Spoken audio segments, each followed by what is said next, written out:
என்ன மலையூர் மம்மிட்டியா கணங்கா போத்திட்டு வந்து உட்கார்ந்துருக்க? எங்க குளிர் தாங்கல எனக்கு. நீ நான் கையில்லாத சட்டையை போட்டுக்கிட்டு திரியிறியே தெரியல இந்த குளிருக்குள்ள.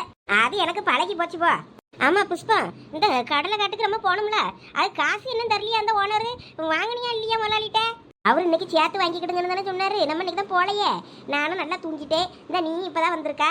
இனிமே எங்க சோறு கறி ஆக்கிக்கிட்டு கொண்டுகிட்டு போறது? அவர் விடியாலத்துக்கு தான் வர சொன்னாரு. விடியாலமும் சாயங்காலம் தான் ரொம்ப முக்கியம், சீக்கிரம் வந்துருங்க அப்படின்னு. இன்னைக்கு இனிமே அவ்வளோதான். இனிமே போனாலும் வழங்காது சத்தம் போடுவார் அந்த முதலாளி. அதனால நாளைக்கு சீக்கிரமா போயிட்டு நம்ம காசை வாங்கிட்டு வந்துருவோம். என்ன சேர்த்து? ஐயா இது சரிப்பட்டு வராது. நமக்கு தினக்கூலி நமக்கு கையில காசு தந்தா தானே நம்ம செலவு பண்ண முடியும். நீ இப்படி விட்டுட்டு இருந்தானே வேற நான் என்ன பண்ணேன்? அதெல்லாம் நம்பிக்கையான மனசுதான். அதான் காசை தந்துருவாரு. நாளைக்கு போவோம், போயிட்டு சேர்த்து வாங்கிட்டு நாளைக்கு வேலையை முடிச்சுட்டு வருவோம். அப்புறம் கடலை புடுங்குவாவ. புடுங்குற நாள் நெருங்கிட்டு தான் சொன்னார் அன்னைக்கு. சரி காசு வந்தா சரி, ஏதோ கட்டணட்ட செலவுக்கு ஆகும்ல. அம்மா என்ன சமைக்க போற? நான் இங்க பருப்பு தான் போட்டு கடையிலான்னு பார்த்தேன். பருப்பை போட்டு கடைஞ்சி கருவாடு கொஞ்சம் கிடக்கு. அதுக்கு இந்த சின்ன வெங்காயம் நிறைய வெட்டி போட்டு அந்த கருவாடை பொரிச்சு வச்சுட்டேன்னா கூட்டுக்கு தொட்டுக்கிறதுக்கு நல்லா இருக்கும்ல. அதான் செய்யலாம்னு வெங்காயத்தை தோலை உடச்சிக்கிட்டு இருக்கேன். நல்ல காம்பினேஷன் தான். நீ சாப்பாடு வேலையை முடிச்சிட்டியாக்கோ? இல்ல, இன்னைக்கு என் மருமவ என்னமோ கிச்சிடி பிச்சிடின்னு என்னமோ செஞ்சு தந்தா. நல்லா தான் செஞ்சிருந்தா. சாப்பிட்டுட்டு தான் வாரேன். யாரு ஓ மருமவளா? அடுப்பங்கிற பக்கம் போனாலாக்கும். ஆமா, எனக்கே ஆச்சரியம் தான். அன்னைக்கு மீன்கறி ஐயின்னு சொல்லிட்டு போனேன் பாருங்க. அன்னையில இருந்து கொஞ்சம் சமையல் வேலைலாம் செய்ய அவளுக்கு விருப்பப்படுத்தி என்னது திங்கணும்னு தோணுதோ அவளை எடுத்து போட்டு செஞ்சு தின்னுட்டு நமக்கு செஞ்சு தாரா. அதனால அவளை செய்யட்டு, அவள் கைப்பக்குவம் போல செஞ்சு அவளை திங்கட்டுன்னு நானும் விட்டுட்டேன். அதனால என் மருமகளை காலையில எதுவும் செய்யறியான்னு கேட்டேன். அவளை கிச்சடி பிச்சிட்டு என்னமோ செய்ய போறேன்னா உப்புமா செய்யலான்னு பார்த்தேன். அவள் அதை நான் செஞ்சு கொண்டாரேன், நீங்க இருங்கன்னா அந்த காப்பி கிப்பிலாம் போட்டு தந்தா குடிச்சிட்டு சாப்பிட்டுட்டு அப்படியே எந்திரிச்சு இப்படி வாரேன். பரவாயில்லையே, அப்ப மழை வந்தப்ப கூட ஆச்சரியப்படுறதுக்கு இல்லைன்னு சொல்லு. புஷ்பா வந்துட்டானா சொல்லுங்களாமே. என்ன புஷ்பா, நேத்தெல்லாம் ஆளே காணோம். அதான் அன்னைக்கு சொன்னோம்ல கடலை காட்டுக்கு வேலைக்கு போறேன்னு. அட என்கிட்ட சொல்லியிருந்தா நானும் வந்திருப்போம்ல. அன்னைக்கு போறேன்னு சொன்ன, எப்ப போற என்னன்னு சொல்லலையே. நானும் வந்திருப்பேன்னு. ஆமா, தோட்டக்காடுகளுக்கு போற இடத்துக்குலாம் உமரை இழுத்துக்கிட்டு போக முடியும்ல. கொஞ்ச நேரம் பொம்பளையாலும் உட்கார்ந்து பேசுற இடத்துல பேசினியரா எந்திரிச்சு போனியரான்னு இருக்கணும். வேலைக்கு போற இடத்துக்குலாம் இவரும் புஷ்பம் முன்னாடி கொடிக்கிட்டு போவாரு. அட நீ என்னம்மா ரொம்ப சிலுத்துக்கிற? நான் புஷ்பத்துக்கிட்ட பேசிக்கிட்டு இருக்கேன். புஷ்பம் அவ புருஷன் நான் எல்லாம் ஒரே கிளாஸ்மேட்டு. நாங்கள் எல்லாம் ஃப்ரெண்ட்ஸ் அந்த காலத்திலே. நீ இந்த ஊருக்கு வாக்கப்பட்டு வந்ததுக்கு அப்புறம் தான் உனக்கு எங்களெல்லாம் தெரியும்.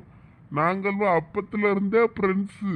அதனால நீ சும்மா வந்து ஏன்ட்ட உரண்ட இழுக்காத அம்மா சொல்லிட்டேன். அடா அதை விடு, அதான் அவளுக்கு எல்லாம் தெரியும். அம்மா அன்னைக்கு குழம்பு வாங்கிட்டு போனி அந்த வாளி எங்க? பாத்திரத்தை கொண்டாடாம வந்திருக்க? வாலியா மறந்துட்டதுக்க, அப்புறமா கொண்டாரேன். நேரம் போவாண்டங்கன்னு இங்க வந்தேன். ஆமா என்ன வேலை நடக்கு? சமையலுக்கு தான் வெங்காயம் வெட்டிக்கிட்டு இருக்கேன். இன்னும் ஒரு வேலையும் வழங்கல, சும்மா தான் இருக்கேன். இவ என்னத்துக்கு போர்வைய பொத்திட்டு வந்து உட்கார்ந்துருக்காங்க? அப்படியா குளிருது? நீரும் தான் சொட்டு போட்டுட்டு வந்திருக்கியாரு. அது ராத்திரி போட்டேன். காலையில களத்தை சோம்பல விட்டு அதை அப்படியே போட்டுக்கிட்டு திரியே. ஆமா புஷ்பம், கடுங்காப்பி எதுவும் போட்டியா? சுக்குமணி காப்பி எதுவும் இருந்தா கொஞ்சம் தாயேன். தொண்டை வேற கரகரன்னு இருக்கு பத்துக்க. என் மருமோட்ட போட்டு கேட்டேன். அவ கொஞ்சம் இருங்க மாமா போட்டு தரேன்னா அப்புறம் மறந்துட்டா போல இருக்கு. அந்த சரி நானும் வேற அவளை சங்கடப்படுத்தாண்டாமான்னு வேற நான் கேட்கல. சுக்குமல்லி காப்பி நான் போடலையே. பசும்பால் தான் ஒரு 100 வாங்கி காய்ச்சி குடிச்சேன். அதுதான் கொஞ்சம் இடக்கு. கொஞ்சோல சுக்குமல்லி காப்பி போட்டு தான் ஒரு கிளாஸ் போல வச்சு. சரி இரு போட்டு தாரேன். போட்டுட்டு வா. இந்த கிழட்டு போய் கேட்ட நேரத்துவே எல்லாம் செய்யா. இவளுக்கு என்ன தலையெழுத்தாங்க? இந்த சொல்லு கிழவனை பார்த்தாலே எனக்கு பிடிக்க மாட்டேங்குது. உமா மாமியால பேரம் அடிக்கடி மறந்து போகுது எனக்கு. என் பேர் என்னத்துக்கு இருக்கு? இல்ல சும்மாதான் கூப்பிட்டேன். மூஞ்ச எப்ப பார்த்தாலும் சிடு சிடுன்னு வைக்காத, கொஞ்சம் சிரிச்ச மாதிரி இரு. ஏக்கு 4 பேரும் 4 விதமா பேசுறதுக்கா? நான் இப்படியே இருந்துட்டு போறேன். என்ன ஓய் சொல்லும்?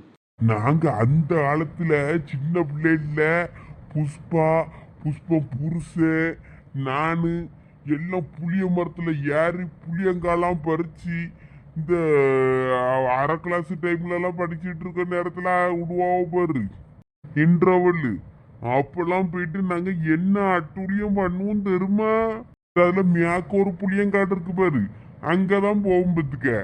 அப்புறம் என்ன கூட வடிக்க 2-3 பேர் போவோம். அவ்வளோரம் போய் அங்க அடப்போம். ஊஞ்சல் ஆடுவோம், நொண்டங்காய் பறிப்போம், புளியம்பூ பறிப்போம். அப்பெல்லாம் நல்லா ஜாலியா இருக்கும். புளிய மரத்திலே தொங்கி தொங்கி விளாடுவோம். இப்பயும் போய் தொங்க வேண்டியது தானே, யாரும் வேண்டாண்ணா. இப்ப அதுல போய் தொங்கிய வயசா நமக்கு? அதெல்லாம் ஒரு காலம்னு சொல்ல வந்தேன். இந்த காலத்து பிள்ளைகளும் போனே கதின்னு கிடக்கு. போனை பார்த்துக்கிட்டு உத்து பார்த்துக்கிட்டே ஒன்னையும் சுத்தி முத்தி பார்க்க முடியுங்குவ. எவ்வளவு இடம் இருக்கு விளாடுறதுக்கு. அம்மா உன் பேத்தி எங்க? பள்ளியோடம் போயிட்டல்ல? ஆமா, பள்ளியோடம் போயிட்டா. தாள குப்பு காப்பி. நல்லா சுக்கு மல்லிலாம் தட்டி போட்டியா? எல்லாம் போட்டிருக்கேன். இந்த குடி சீனி கொஞ்சம் குறைச்சி தான் போட்டிருக்கேன். சீனி கொஞ்சம் அதிகமா போடு. எனக்கு சீனி போட்டு குடிச்சாதானே குடிச்ச மாதிரி இருக்கும். வயசாகி போச்சுலால, இனிமே கொஞ்சம் எல்லாம் அளவா குடி குடி குடி போதும். வயசாகி போச்சு, இனிமே வாயை கொஞ்சம் கட்டுப்படுத்து. இனிப்பெல்லாம் ரொம்ப திங்கணும்னு நினைக்காத. ஒரு டம்ளர் குடிச்சாலும் நல்லா இனிப்பா குடிச்சாதான் கொஞ்சம் நல்லா சுறுசுறுப்பா இருக்கும். அதான் உன்கிட்ட கேட்டேன்.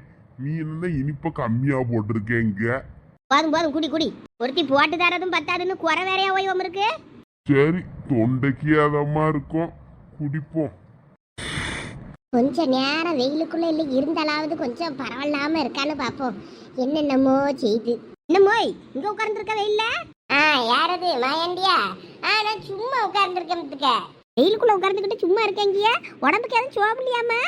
ஆமா, கொஞ்சம் மூக்கு அடைச்சிக்கிட்டு ஜலதோஷமா இருக்கு. தலை வரமா இருந்துக்கிட்டு ஒரு மாதிரியா ஒரு படியா வருது. அதான் கொஞ்ச நேரம் வெயில்ல உட்கார்ந்தா கொஞ்சம் தேவலான்னு தோணுச்சு. அதான் இல்லை உட்கார்ந்துருக்கேன். சரி தாயி. சரி, உடம்ப பார்த்துக்க. பிள்ளைல எங்க பள்ளியோடம் போயிருச்சுங்களா? ஆமா, அவ ரெண்டும் காலேஜுக்கு போயிருக்குவே. சரி தாயி, மாராசினா வரட்டுமா? சரி. கழுத ஆளுக்கு ஒரு தெருவில் ஓடிட்டு நடக்குவேன். அதை மேய்ச்சிக்கிட்டு போகணும். சரி, நான் வாரேன். சரி மேண்டி. பைத்தியாரி என்னங்க வெயிட்ல உட்கார்ந்துருக்காளான்னு பார்த்துட்டு போவான். என்ன செய்ய, நமக்கு இருக்க அரியண்டா நமக்கு தான் தெரியும். புஷ்பா அதுல போறது கழுதமைக்க வந்தானே?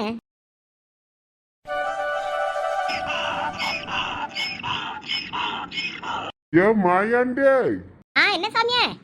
கொஞ்சம் வா பாப்பா. நான் வாரேன் சாமியே. என்ன சாமியா கூப்பிட்டியே? ஆமா, என்ன கழுத மேய்ச்சிட்டா போற? வேற என்ன சாமியா, பண்ணி மேய்ச்சிட்டா போறேன். கழுதை தான் சாமியா மேய்ச்சிட்டு போறேன். இருந்தாலும் உனக்கு வாய் ரொம்ப நக்கழுதாமலே. நான் அந்த அம்மா கூட்டிச்சு பாரு, என்னன்னு கேளு. என்ன தாயி கூப்பிட்டியலா? ஆத்துக்கு மண் எடுக்க போறேன். கழுதெல்லாம் ஆளுக்கு ஒரு தசையில ஓடிட்டு அடக்குவோமா? அவை பாக்கணும் சீக்கிரம் சட்டுப்புட்டுன்னு சொல்லுங்க. ஆத்து மணி எடுக்கலாமாக்கா? ஆத்துக்குள்ள மண்ணெல்ல படாதுன்னு வண்டி கிண்டிலாம் மாட்டு வண்டிலாம் போகப்படாதுன்னு பிடிச்சி போடியானுவேன். ஊருகார பயிலுவேன். நீ மட்டும் எப்படி கழுதையில மண் ஏத்திட்டு அடக்க? பிள்ளைல ஒன்னும் பிடிக்கலையாக்கும் பயிலுவேன். பயிலுவ சத்தம் தான் போடுவானுவேன். நமக்கு இதுதானே தொழில்.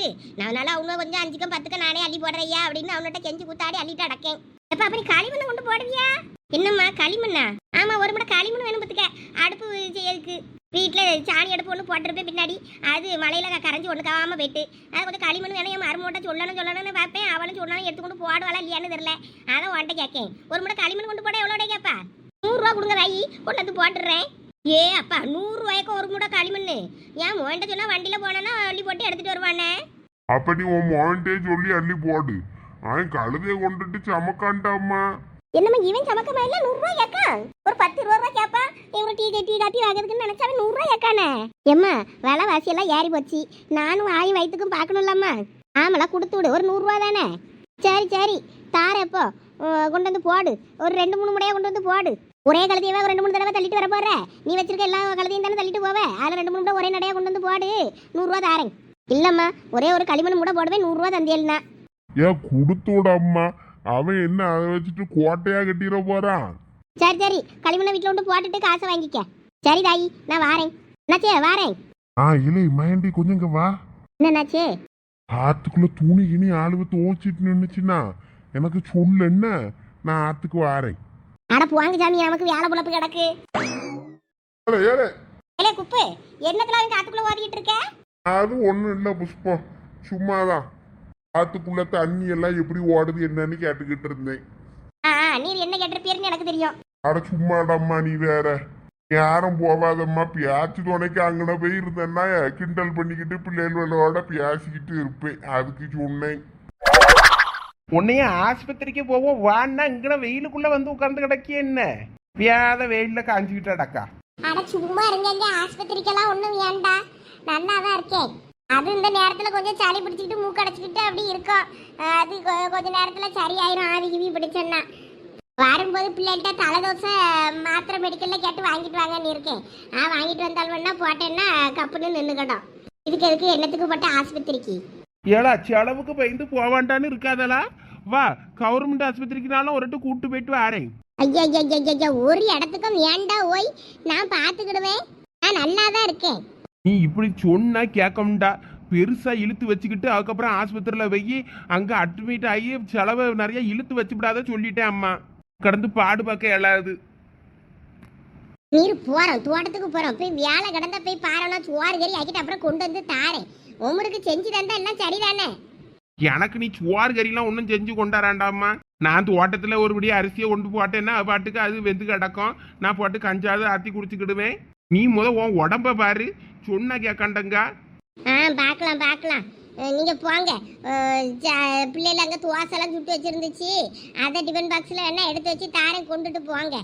நான் அப்புறம் சோறு கறி ஆக்கிட்டு வாரேன். நீ இப்ப ஆஸ்பத்திரிக்கு வர போறியா இல்லையா? ஐயா நான் நல்லா தான் இருக்கேன்னு உங்களுக்கு இப்ப நான் திங்குன்னு ஆடி காட்டணுமா? கொஞ்ச நேரம் முடியலன்னா நான் இருந்துட்டு எந்திரிச்சு அப்புறம் வேலையே பார்ப்பேன். நீரு போய் வேலையை பாரு. நீரு என்னமோ போ. வேற நான் பாட்டுக்கு வேலைக்கு போன அப்புறம் என்னை எட்டி பார்த்தான்ல, அந்த ஆள் அவனுக்கும் சுவாறு கண்ட இடம் சொற்கணும் இருந்துக்கிட்டான். வேலை புழப்ப பார்த்துக்கிட்டு இருந்துக்கிட்டான்னா அப்புறம் என்னைய திட்டப்படாதாம்மா. ஒன்னும் உங்களை சொல்ல முடியாது. போறோம். சரி, அப்ப நான் வேலைக்கு போறேன். ஓட்டத்துல போய் அங்க போய் நிற்கும் போது நம்மளை எட்டி பார்த்தாம்லன்னு அங்க இருந்துக்கு போன் அடிப்பா. ஆஸ்பத்திரிக்கு வான்னு கூப்பிட்டா வரமுண்டா. எடுத்து தர வரணுமா? ஒன்றும் வேண்டாம், நானே எடுத்து வச்சுக்கிடியேன். சரி சரி. அடுப்புல பால் எல்லாம் சூடாதான் கிடக்கும். காப்பி கீப்பி வேணும்னா ஆத்தி குடிச்சிட்டு போங்க. பாப்பா வெயில்ல இருந்தப்பறம் தான் கொஞ்சம் பரவாயில்லாம இருக்கு. அல பாரம்னா பாரம், எந்திக்க முடியல. எந்திரிச்சா படுக்கணும் போல இருக்கு. படுத்து இதே வெயிலுக்குள்ள கொஞ்ச நேரம் படுத்துக்கிடலாமான்னு இருக்கு. அப்படியே கொஞ்ச நேரம் படுத்துற வேண்டியதுதான்.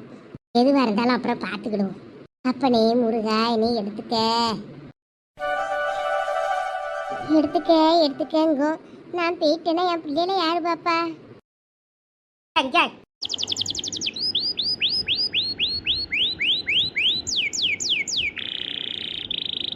சோனி, இங்க என்ன பண்ணிக்கிட்டு இருக்க? மேம் இப்ப டெஸ்ட் சொல்லிருக்காவ, ஞாபகம் இருக்கா இல்லையா உனக்கு? உள்ள அவ்வளவும் டெஸ்ட்ல மாங்க படிச்சிட்டு இருக்கு. நீ என்ன அங்க ரெண்டுகிட்ட கேம்பஸ வேடிக்கை பார்த்துக்கிட்டு இருக்க? ஒண்ணும் இல்ல பாப்பு மாதிரி, சும்மாதான். என்னது சும்மாதான்? காலையில படிக்கலன்னு சொன்னல, இப்ப வந்து படிக்க வேண்டியதானே? இப்ப படிச்சா ஒரு 4 லைனாவது எழுதலாம்ல. அதெல்லாம் ஏதாவது எழுதிருவேன் கதை அடிச்சு விட்டு, நடத்தும் போது கவனிச்சதை வச்சு. அதனால ஒன்றும் பிரச்சனை இல்லை. அடிப்பாவி. ஆமா, இங்க நின்று அதுக்கு என்னத்தை யோசிச்சுட்டு இருக்க? அதை சொல்லு. நம்ம கிளாஸ்லயே 4 பேர் மட்டும்தான் டூருக்கு போல. அந்த 4 பேர்ல 2 பேர் நாம, இன்னும் 2 பிள்ளைல உடம்பு சரியில்லை, அதனால அந்த பிள்ளைல வரல. மற்றபடி நம்ம நல்லா குத்துக்கலுக்கணங்க தான் இருக்கும். ஆனா நம்ம 2 பேரும் போல. சரி, அதுக்கு என்ன பண்றது? அதுக்கு என்ன பண்றதுன்னா, நம்ம வரை எப்பதான் காலேஜ் டூர் போறது? பிள்ளைகளோட படிக்கும் போது ஜாலியா போறது தான் லைஃப் என்ஜாய் பண்றதுக்கான இது. அதுக்கப்புறம்லாம் இப்படிலாம் ஒன்னா போகணும்னு நான் நினைச்சா கூட முடியாது. சரிதான், வீட்டுலதான் கேட்க பயமா இருக்க. எங்க வீட்டுலலாம் வாய்ப்பே இல்லை. சதீச வேணா விடுவாவ, என்னையெல்லாம் விடுறது டவுட் தான். அதுலயும் எங்க அம்மாலாம் என் மேல கொஞ்சம் கோபமா தான் இருக்கா. அதனாலே எதுவுமே கேட்க கூடாதுன்னு முடிவு பண்ணிட்டேன். ஏவா, அது அந்த பிரச்சனை. அப்போ அதுக்கப்புறம் தான் டூரை தள்ளி போட்டாவல்ல, இவ்வளவு நேரத்துல ஆச்சுல்ல, அதனால மறந்துருப்பாவ. இனிமே நம்ம கேட்போம் வீட்டுல. ஒருவேளை கேட்டா விட்டுட்டாவன்னா, அன்னைக்கு நீ தானே உங்க வீட்டுல கேட்டுட்டு திட்டு வாங்கிட்டு இடந்த. கேட்டு திட்டு வாங்கினேன்னா இருந்தாலும் பரவாயில்ல, மறுபடியும் ஒருக்கா கேட்டு பார்ப்போம். எல்லாரும் மாதிரியும் நம்மளும் ஜாலியா டூருக்கு போகணும்னு ஆசையா இருக்குவே. டேய், என்ன மச்சான், அசைன்மெண்ட்டை சப்மிட் பண்ணலையா? அங்கேயே நின்னுட்ட. கொஞ்சம் அமைதியா இருடா. டேய், என்னாச்சு? ஸ்டாஃப் ரூம் போலையா? அங்கேயே நின்னுட்ட. இந்த கிளாஸ் ரூம்லயா மேம் இருக்காங்க? டேய், இல்லடா, கொஞ்சம் அமைதியா இரு. எதுக்கு மாப்பிள்ள, என்னாச்சு? ஒருத்தே நொகின்னு கொஞ்ச நேரம் நில்லுடா. அசைன்மெண்ட் தானே, சப்மிட் பண்ணலாம், கொஞ்சம் வெயிட் பண்ணு. இங்க நின்று யார வேடிக்கை பார்த்துக்கிட்டு இருக்கான்? ஓ, கதை அப்படி போகுதா? நடக்கட்டும். ஓய், என்ன நடக்கட்டும்? ஒன்னும் இல்ல மாப்பிள்ள, நீ கண்டினியூ பண்ணு. இல்ல, கேர்ள்ஸ் ஏதோ டூர் போறத பத்தி பேசிட்டு இருந்தாங்க. அதான் ஏதாவது புது இன்ஃபர்மேஷன் இருக்குமான்னு கேட்டுட்டு இருந்தேன். வேற ஒன்னும் இல்ல. டூரை பத்தி உனக்கு எதுவுமே தெரியாது. இந்த அசைன்மெண்ட்டை சப்மிட் பண்ணாதான் நம்மளையே டூருக்கு அலோவ் பண்ணுவாங்க. அதுக்குதான் இப்ப மாங்குன்னு எழுதிட்டு ஓடி வந்திருக்கோம். கொண்டு போய் சப்மிட் பண்ணணும், வா போலாம். இங்க நின்று வாய் பார்த்துக்கிட்டு இருக்கான். வாய் எல்லாம் எனக்கு தெரியும், நீ மூடு. இந்த அசைன்மெண்ட்டையும் சேர்த்து வை. டே, உன் அசைன்மெண்ட்டை நீ வச்சுக்க, என் அசைன்மெண்ட்டை நான் வச்சுக்கிறேன். திட்டு வாங்குறதா இருந்தாலும் எப்படினாலும் தனித்தனியாவே திட்டு வாங்கிக்கலாம். கடைசியில மொத்தமா என்னைய திட்டு வாங்க வைக்காது. அதெல்லாம் மிஸ்டேக் இருக்காது. வை சேர்த்து வை, மேம் ஸ்டாஃப் ரூம்ல கொண்டு போய் அப்படியே வச்சிடலாம். டேய் நல்லவனே, என்னைய கோத்து விட்டுட்டு நீ எஸ்கேப் ஆயிருவ. உன்னை பத்தி தெரியாத எனக்கு. டேய் வாடா, நான் அந்த இடத்த கிராஸ் பண்ற வரைக்குமாவது வச்சுக்க. இது கிராஸ் பண்ற வரைக்குமாவது வச்சுக்கணுமா? என்ன ஆச்சு உனக்கு? வர வர இப்படி ஆயிட்டான். சரி வா கிளாஸுக்கு போலாம், மேம் வந்துட போறாங்க. ஐயோ சீனியர். என்ன கிளாஸுக்கு போலையா? என்ன உங்களையும் ஆசைப்பட்டு எழுதலான்னு வெளியே விட்டுட்டாங்களா? ஐயோ இல்ல சீனியர், நாங்க மேம் யாரும் கிளாஸ்ல இல்லையா, அதான் சும்மா வெளியே வந்தோம். ஓடுங்க கிளாஸ்க்குள்ள ஓடுங்க, உங்க மேம் இப்ப வந்துருவாங்க. அந்த போறோம் சீனியர். ஆமா, டூருக்கு எல்லாரும் காசு கட்டிட்டீங்களா? ஆமா எங்க கிளாஸ்ல எல்லாரும் கட்டியாச்சு. அப்படியா? நாளைக்கு தானே லாஸ்ட் டேட். ஆமா அப்படிதான் சொன்னாங்க. ஆனா நாங்க டூருக்கு போல, அதனால எங்களுக்கு மத்த டீடைல்ஸ்லாம் எதுவும் தெரியாது. நீங்க எதுவா இருந்தாலும் ஸ்டாஃப் ரூம்ல கேளுங்க, உங்களுக்கு தெரியாததா சீனியர்? ஏன் ரெண்டு பேரும் போலையா? ஏ வாயாடி, நீ டூர் போலையா? இல்ல. ஓ, அதுக்கு தான் மூஞ்சத்துக்கு வச்சுக்கிட்டு நிக்கியோ? மச்சான் வீட்டுல காசு இருக்காதா இருக்கும் மச்சான், அதனாலதான் டூருக்கு போயிருக்காதுங்க நினைக்கிற இந்த பிள்ளைகளு. டேய் வாய் மூடுறா. அப்படியெல்லாம் ஒண்ணும் கிடையாது. எங்க வீட்ல எங்களை அனுப்ப பயப்படுறாங்க, வேற ஒண்ணும் இல்ல. சேஃபா போயிட்டு சேஃபா வந்துருவோமான்னு தெரியாதுன்னு. அதெல்லாம் ஒண்ணும் பயப்பட வேண்டாம்னு சொல்லு உங்க அம்மா கிட்ட. கூட டீச்சர்ஸ் சார் எல்லாருமே வருவாங்கன்னு சொல்லு. எது சொன்னாலும் எங்க அம்மா கேட்க மாட்டாங்க. பேக்க மாதிரி ரயில்வே ஸ்டேஷன்ல போய் நின்னுட்டு ட்ரெயினை விட்டல கடைக்கு போறேன்னு சொல்லி அந்த மாதிரி விட்டுட்டு எங்க நின்ற கூடாதுன்னு தான் பயப்படுவாங்களா இருக்கும். அட அது எப்படி உங்களுக்கு தெரியும்? அதானே அந்த சரண் பையன் எல்லாத்தையும் உங்ககிட்ட சொல்லிட்டானோ? சேச்சே, சரண் சொல்லல, சஞ்சய் சொன்னான். இன்னைக்கு வீட்டுக்கு போயிட்டு இருக்கு பாரு அந்த சஞ்சய் பையலுக்கு. ஊர் உள்ள போயிட்டு இப்படிதான் தம்பட்ட அடிச்சுக்கிட்டு திரியறானோ? கோவப்படாத. சரி பத்திரமா போயிட்டு பத்திரமா வந்துடலான்னு சொல்லு. அப்புறம் உங்க வீட்டுல அலோவ் பண்ணுவாங்கல்ல? சரி சீனியர், எங்க மேம் வந்துருவாங்க. இப்ப டெஸ்ட் சொல்லிருக்காங்க, நாங்க போறோம். போங்க. எந்த மேம்? கீதா மேமா? ஆமா நெக்ஸ்ட் பீரியட் அவங்கதான். ஐயோ, அப்ப சீக்கிரம் போங்க. அவங்க எல்லாம் டெஸ்ட் ஒழுங்கா எழுதலன்னா அவ்வளவுதான், தலகையில நிக்க வச்சிட போறாங்க. சரி சீனியர், வழிய விடுங்க, வழிய மறிச்சிட்டு போங்க எங்க போறது? சஞ்சய் இருமை இரு வார உனக்கு. டேய் அங்க என்ன வேடிக்கை, வா போலாம். இருமச்சான் மஞ்சு என்னைய பாக்கா. செருப்பு ஒழுங்கா வாடா. இவனும் ஒருத்தரையும் பார்க்க மாட்டான், நம்மளையும் பார்க்க விட மாட்டான்.